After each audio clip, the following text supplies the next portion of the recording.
This week on Jerusalem Dateline, police recommend indicting the Israeli Prime Minister. Will he be forced to step down? Plus, Israel downs an Iranian drone. Then Syria shoots down an Israeli F-16.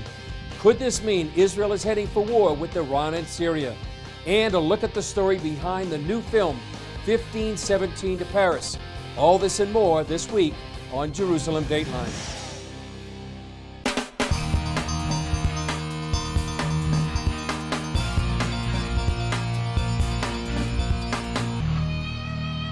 Hello and welcome to this edition of Jerusalem Dateline. I'm Chris Mitchell.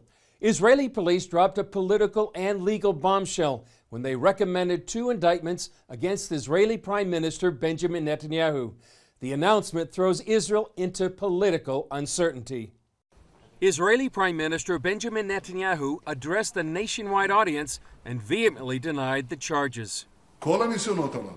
All those attempts without exception ended with nothing because I know the truth. I'm telling you, also this time things will end up being nothing. Netanyahu said everything he did was for the good of the country. This feeling of mission is the reason why I'm here, and that's also the reason why you, the citizens of Israel, are giving me your trust again and again, because you know that I'm doing everything when only one thing is in front of my eyes, the good of this country. Not for cigars from a friend, not for a journalistic cover, not for anything, only the good of the country, and nothing will deter me in this sacred kingdom, also not the accusations. The police recommended that Netanyahu be indicted for bribery and breach of trust in 2 separate cases, known as Case 1000 and Case 2000. Case 1000 contends Netanyahu received hundreds of thousands of dollars worth of gifts from 2 close friends in exchange for advocating legislation that would benefit those friends. Case 2000 asserts Netanyahu made a deal with a major Israeli publisher for favorable coverage that would weaken a rival publication. The recommendations now go to Israel's Attorney General Avichai Mandelblit. He decides whether or not to indict Netanyahu or dismiss the charges. His decision could take months. In the meantime, his political rivals are calling for Netanyahu to resign. But even if he's indicted, he is under no legal obligation to step down. Now, with the possible war with Iran looming on the horizon, a volatile Middle East, and improved relations with the White House, Israel's longest-serving prime minister is entering the battle of his political and legal life. Israel and Iran took a step back after the most significant conflict with Syria and Iran in years. But the incident represented a dramatic escalation with Iran and Syria and sparked talks of war in the Middle East. The incident began when Iran sent an unmanned aerial vehicle, or UAV, into Israeli airspace that an Israeli spokesman called a severe violation of Israeli sovereignty. Israel destroyed the drone and then countered with an airstrike on the command center that launched the UAV. During Israel's attack, Syria launched at least 20 anti-aircraft missiles and downed an F-16. It marked the first time in more than 30 years an Israeli plane was shot down by enemy fire. The pilot suffered serious wounds and was airlifted to a hospital. Israel then launched a second large-scale attack. It struck 12 targets inside Syria, including 4 Iranian installations. Israeli Prime Minister Benjamin Netanyahu emphasized his warnings about Iran. Iran seeks to use Syrian territory to attack Israel for its professed goal of destroying Israel. Our warnings were 100% correct. Israel holds Iran and its Syrian host responsible for today's aggression. We will continue to do whatever is necessary to protect our sovereignty and our security. After the incident, the U.S. State Department said Iran's ambition to project its power and dominance places all of the people in the region at risk. And the U.S. Defense Department said Israel is our closest security partner in the region, and we fully support Israel's inherent right to defend itself. In Tehran, Iran downplayed its involvement, while hundreds of thousands of Iranians celebrated the 39th anniversary of the Iranian Revolution. They shouted "Death to Israel" and "Death to America" and displayed a number of ballistic missiles. One Israeli expert said Iran is determined to build Syria into an Iranian military base, while Israel is determined to stop it. Former IDF intelligence officer Marco Moreno told CBN News Iran is advancing its goal to dominate the region and threaten Israel. Lebanon is their own Lebanon. Iraq, it's on its way. Syria, not yet, but it will happen. It's a strategic decision that the Iranians took to open a front with us in the Golan Heights. I think 2018 will be very important for us to deal with this problem. President Trump's decision to declare Jerusalem as Israel's capital has sent shockwaves through the Israeli-Palestinian peace process. The Palestinians have stopped talking to the U.S., and questions surround their longtime leader, Mahmoud Abbas. So what does that mean to the pursuit of a Palestinian state? Take a look. Palestinian Authority President Mahmoud Abbas is 82. He's currently in his 13th year as president, a role that was intended to last only 4. Whether by elections or retirement, his reign will eventually end. That brings up a major question. What will happen to the PA when Abbas is no longer in office? Many things that the whole thing will actually collapse. Because the Palestinian idea is actually a house made of cards. And Arabic expert Dr. Mordecai Kadar believes that could happen within 2 weeks of an Abbas departure. Why? He says it's because the Palestinian plan is based on pipe dreams. That Jerusalem will be theirs, that their refugees will come back, that Israel will allow it, that they will have a full state, although it can turn into a terror state as happened in Gaza, that the whole world will support them, and these are all dreams. According to Kadar, President Trump tore down 2 parts of their foundation. Trump actually took 2 very important cards, pulled out from this building, the Jerusalem card and the refugees, by not sponsoring UNRWA anymore, or partially. The U.S. Congress may pull out another card. Legislation called the Taylor Force Act could potentially stop hundreds of millions of taxpayer dollars going to the PA. That's because the PA rewards convicted terrorists who murder and attack Israelis. Even if the Palestinian Authority were to remain intact, there are other roadblocks to peace. The discord between Abbas's Fatah faction and Hamas, which rules Gaza, continues. Then there's the stated goal of the Palestinian National Movement. They actually show it on this scarf which they carry in demonstrations and everywhere. And this is by the PLO, as you can see, because this is the PLO flag. On one side they show Al-Quds Lana, means Jerusalem is ours. Although Jerusalem was never any capital of any Arab or Islamic country. Kadar says a Palestinian state would also have internal problems. That's because a number of so-called nations don't work well in this region. The Middle East is really a series of tribes, clans, and different religious factions. So is it possible to have peace? The only solution, therefore, is to emulate the Emirate solution, because the only countries in the Arab world which are successful are the Emirates in the Gulf. Why? Because every Emirate is one single tribe. So what advice would Kadar offer President Trump and his peace team? I would try to convince President Trump and his crew to learn about the Middle East. Because if you don't know about the culture of the Middle East, the chance that you miss is 100%. Coming up, Israel at 70. A look at how it's becoming a light unto the nations.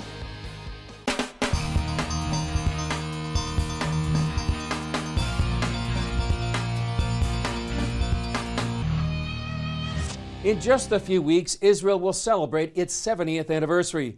Here's a look back at where the infant state of Israel was in 1948, where it is today, and how it's fulfilling ancient prophecies. On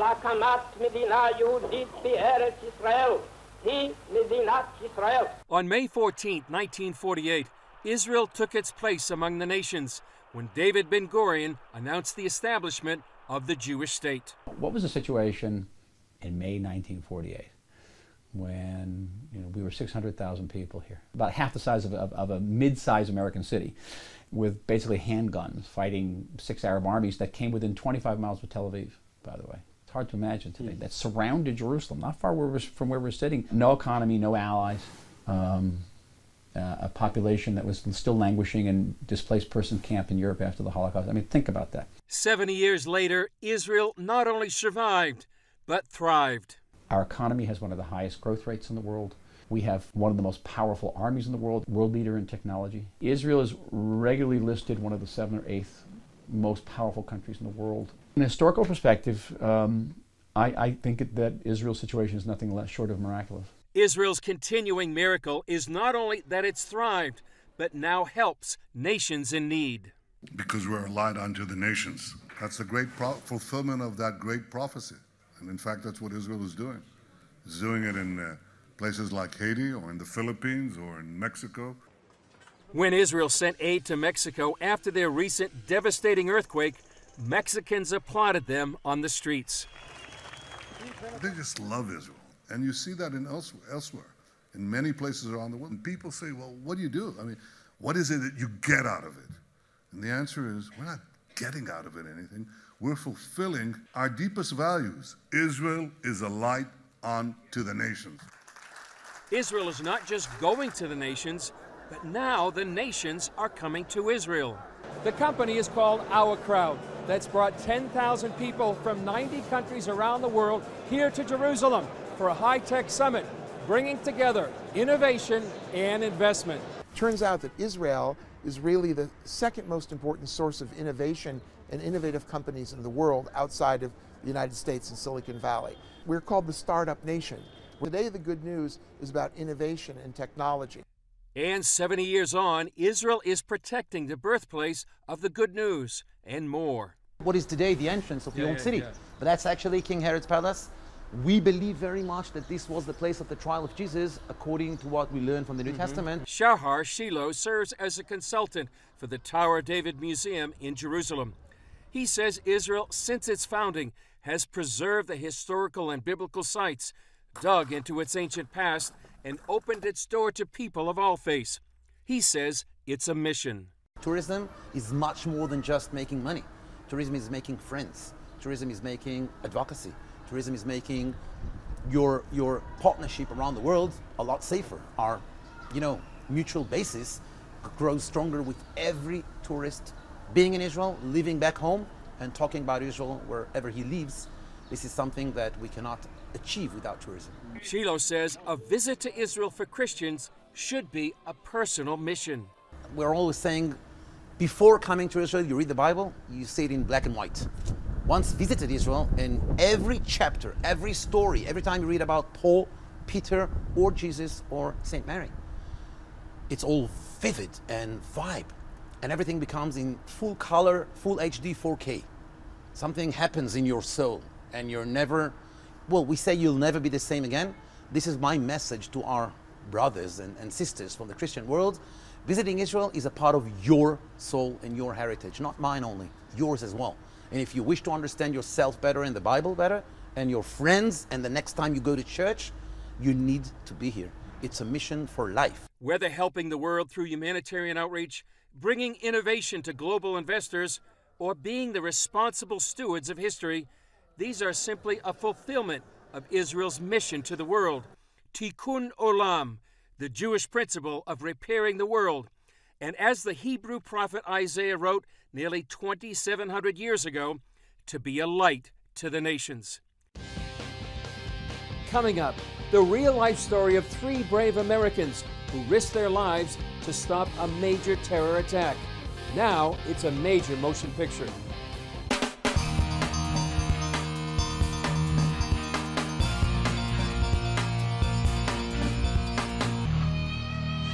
Film director Clint Eastwood's new film is called The 1517 to Paris.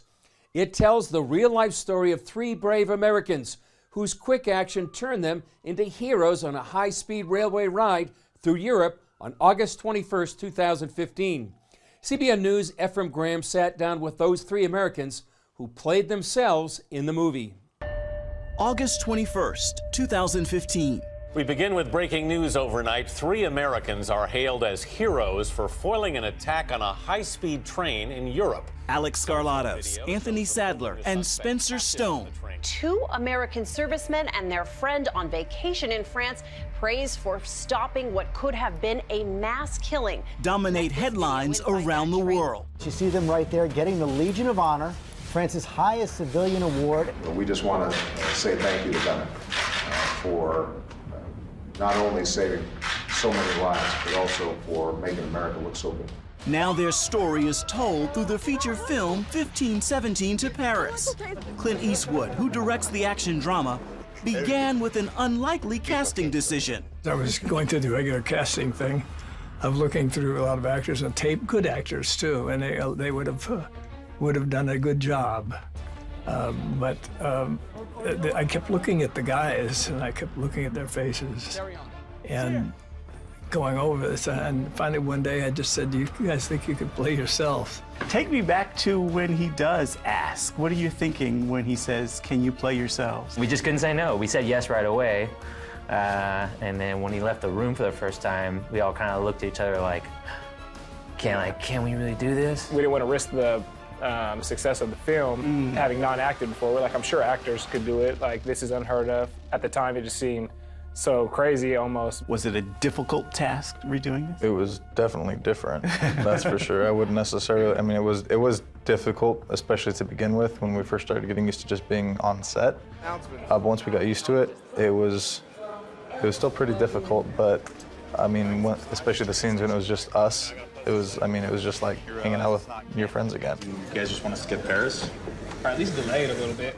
Let's go back to that day in August when you guys are getting up to go about your day, prepare for this trip.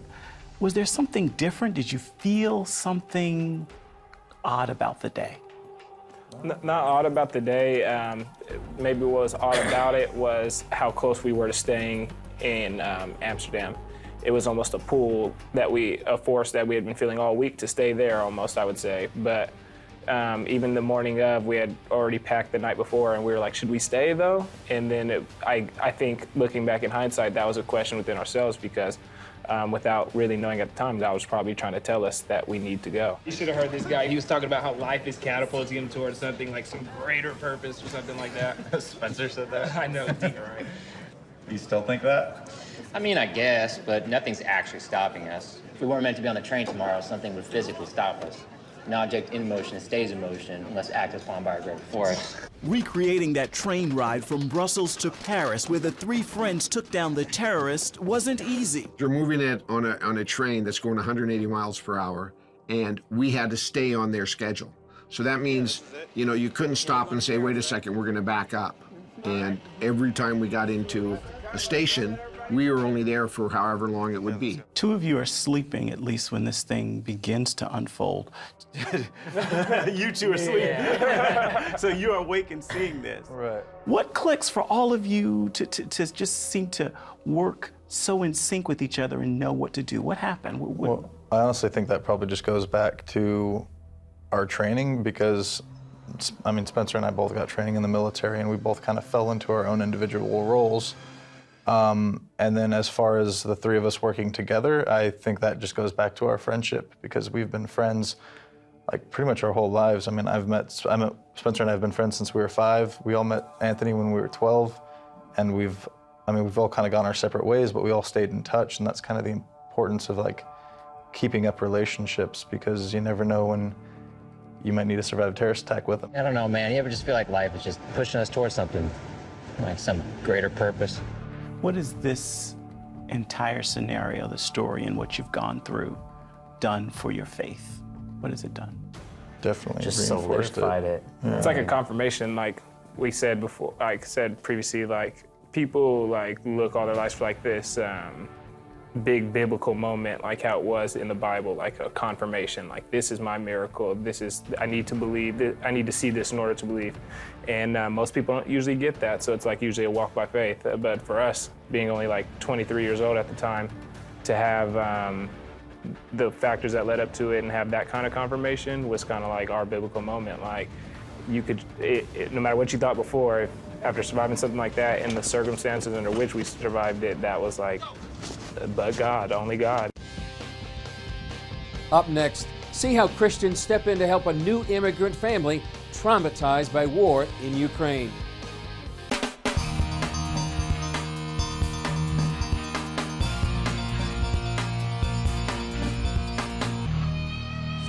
Six-year-old Dasha saw her city bombed in Ukraine by Russia. Later, her parents moved the family to Israel, but they didn't have money or jobs. Thankfully, CBN was there to help. Dasha will always remember the moment Russian jets fired rockets at her home in Ukraine. I heard this loud noise, and I didn't know what was happening. I got scared, so I ran to my mom. We had no place to go to or hide. Dasha was trembling, so I just held her as close as I could and prayed as the sounds of the explosions got closer and closer. The rockets missed their apartment building, but their neighbor's home took a direct hit. War is when people kill each other. I know because my neighbor was killed by a bomb. I knew we needed to leave this place. It was a matter of life and death, and I was afraid for my daughter and husband. Dasha's parents are Messianic Jews, so they quickly made arrangements to flee to Israel. Soon after they left, their home was destroyed in an explosion. It was a miracle we made it out of Ukraine alive, but we had nothing. We didn't have food, and I didn't know who could help us.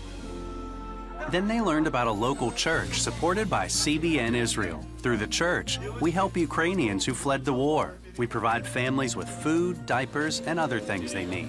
I don't know how we would have made it without the weekly food baskets. You fed my daughter and gave us a chance to start a new life. With the help of CBN Israel, Dasha's family made it through that difficult time. Now both of her parents are working, while Dasha goes to school and learns Hebrew. We really appreciate CBN Israel and everyone from around the world who have supported us. You are showing people here the love of Jesus, and we are so grateful. Thank you for helping us live here and taking care of my family. That's all for this edition. Thanks for joining us. Remember, you can follow us on Facebook, Twitter, Instagram, and YouTube. I'm Chris Mitchell. We'll see you next time on Jerusalem Dateline.